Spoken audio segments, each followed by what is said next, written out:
At the close of 2016, Donald Trump surprised the world when he trounced Democratic Party's Hillary Clinton in the presidential election.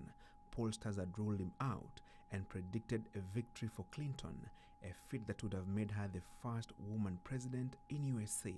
While she beat Trump in the popular vote by close to 3 million votes, the Republican candidate swept the boards in the Electoral College polls, garnering 304 votes out of 538. Clinton only managing 227 votes. 1 year later, since he succeeded Barack Obama at White House, attention has shifted to what Trump has said rather than what his administration has done. Those outraged by his remarks term him a racist and divisive character, while those who support him claim he was a victim of his brutal honesty. I am still very much on the Trump bandwagon. I'm still very much in support of our president, Donald J. Trump. If you are an American citizen, if you are even in this country, he is your president. He is your president. Some of the things he has been saying has surprised me. I voted for him, and you kind of don't know what to expect with Trump, and I kind of knew that, but some of the things he has said, or has reportedly said, surprised me.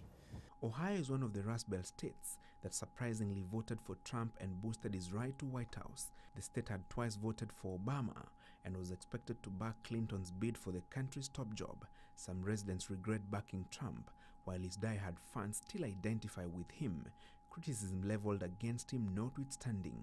It is really difficult to be a Trump supporter because you know, you hear, okay, people in other countries hate him, they hate Trump supporters, or even in this country, and so you just sort of like go on about your business and try to keep things on the down low and not really go one way or the other. Christine Hort, an interior designer and resident of Cleveland, holds that Trump is misunderstood, and the attention cast on Trump, particularly because of his utterances, has made it difficult for his supporters to go about their daily businesses.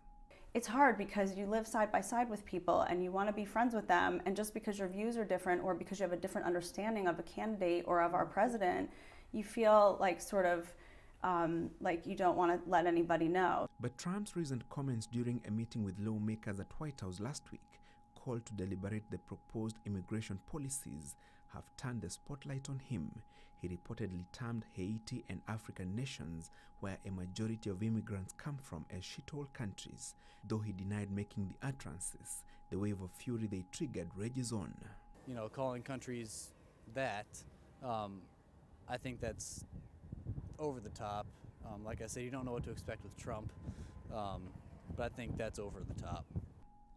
His supporters, however, say nothing wrong with the controversial remarks. We all know that Mr. Trump is not a polished politician. That was one of the reasons that attracted me to him, was that he was not a polished politician. He is, what you see is what you get with him. He doesn't do well with biting his tongue, but as the president, dealing with the situation as it is, there are some things that I personally appreciate his honesty on. I have friends that are from some of those countries. They will tell you that their countries are S-hole countries. So what do you do when the actual natives tell you that the country that they're from or that they live in is an S-hole country? I have friends that are from Nigeria. We talked earlier, Nigeria, Ghana.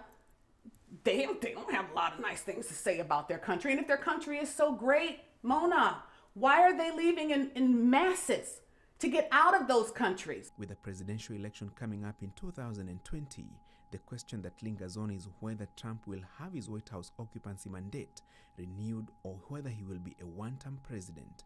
Pollsters and observers say his approval ratings have plunged to 34%, an all-time low for any incumbent in the American history. We don't know what's going to happen next week. It's so difficult to predict what's going to happen in 2020. I think the jury's still out. Well, it depends upon whether you voted for President Trump or not. If you voted for President Trump, you think things are moving forward. And let's face it, the stock market is at an all-time high. Everyone's seeing their 401k and their retirement plans doing much better. So if you're a Trump supporter, you're looking at that saying, hey, life is good. If you're a Democrat and didn't vote for Trump, you're seeing all the other, the way the international community, his comments and his missteps. And so I think it still is a polarized question about how you voted as to how people feel the country is going in what direction. Francis Gashuri, Citizen TV, Cleveland, Ohio State, USA.